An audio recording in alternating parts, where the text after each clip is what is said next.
For this week's interactive advanced concept assignment, we had the opportunity to participate in the lemon electrochemical cell fire experiment. Lemons have a very interesting property as they can be used as a battery. For this week's experiment, I used a lemon to set up a system that allowed me to light a fire with a lemon. For this experiment, I used a lemon, 6 copper clips, 6 zinc nails, a piece of rubberized wire, and steel wool. To begin, I softened the lemon with my hands. I then took the 6 copper clips and placed them on one side of the lemon, approximately 1 centimeter apart. I then took the 6 zinc nails and placed them on the opposite side of the lemon, placing them approximately 1 centimeter apart and ensuring that they are not touching each other. I then took a small piece of wire and connected the first copper clip to the second zinc nail. I then connected the second copper clip and the third zinc nail, and so on. This will create a reaction between the copper and the zinc that will create electricity. I then connected a piece of rubberized wire to each side. The zinc nail acted as the minus, and the copper clip acted as the plus. This should produce approximately 5 volts of electricity. I then placed some steel wool and toilet paper into a metal pie dish. The wires from the lemon were then placed on the steel wool. This created a short circuit that should make the steel glow red hot. This was the result.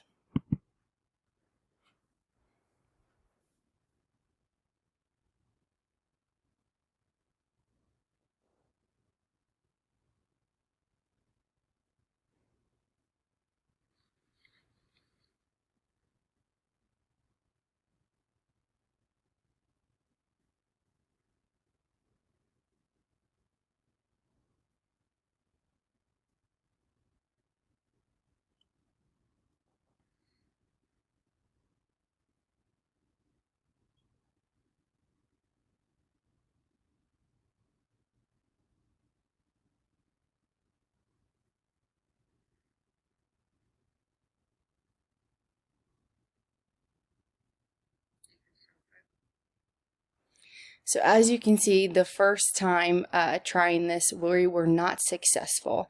However, after scrapping the lemon, the copper clips, the zinc nails, and starting over with a fresh lemon, a fresh set of copper clips, a fresh set of zinc nails, new wire, new rubberized wire, we luckily got this as the result.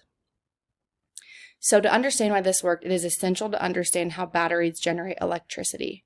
Batteries are composed of 3 things: an anode, a cathode, and an electric or acidic solution. When a battery is put into an electric circuit, a series of chemical reactions take place.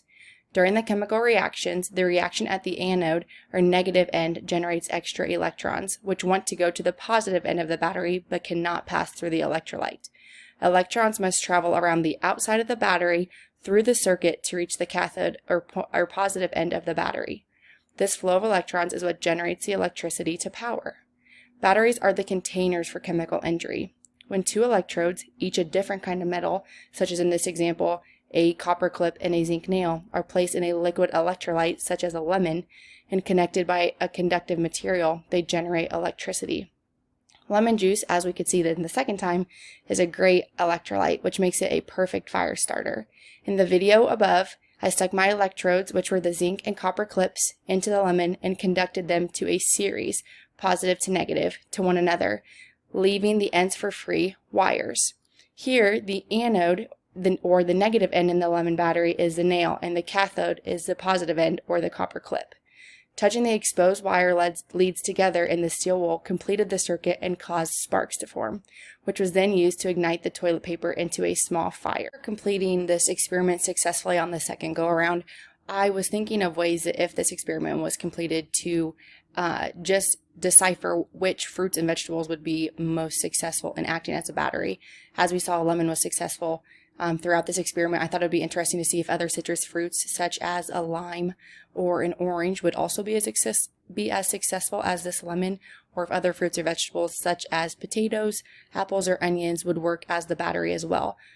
So like I said, if having the opportunity to replicate this experiment, it would be interesting just to see what other types of fruits and vegetables could act as a battery in order to ignite a fire. Thank you.